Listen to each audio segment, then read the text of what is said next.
Bonne nouvelle pour Jeanne Manson.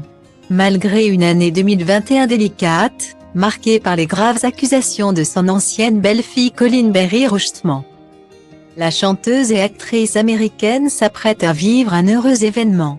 Le 15 août 2021, la star s'est saisie de son compte Facebook pour célébrer l'anniversaire de sa fille Marianne et annoncer au passage l'arrivée imminente du premier enfant de cette dernière.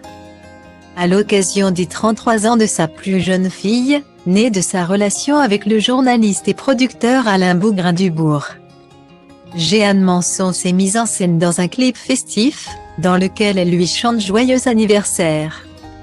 Happy birthday my baby love pour tes 33 ans, en attendant l'arrivée de ton bébé dans les prochains jours. Love you Marianne Bougrain-Dubourg-Elron, a écrit l'interprète de 70 ans en légende de sa vidéo. Un message qui annonce donc la naissance prochaine du premier enfant de Marianne. Jeanne Manson s'apprête donc à devenir grand-mère pour la 4e fois. Sa fille est née.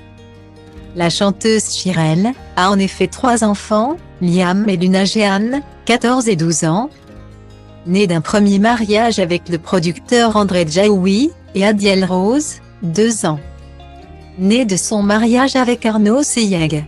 Pour sûr, ce 4e petit enfant à venir comblera de joie Jeanne Manson et lui changera quelque peu les idées de ses déboires judiciaires.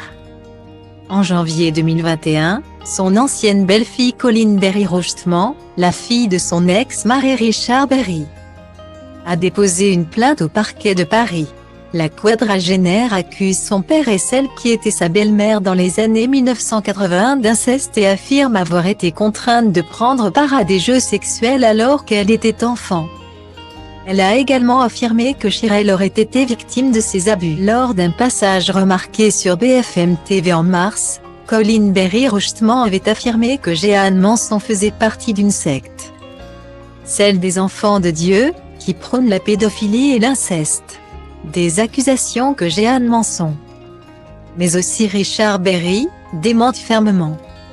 Jeanne Manson et Richard Berry restent présumés innocents des faits qui leur sont reprochés jusqu'au jugement définitif de cette affaire.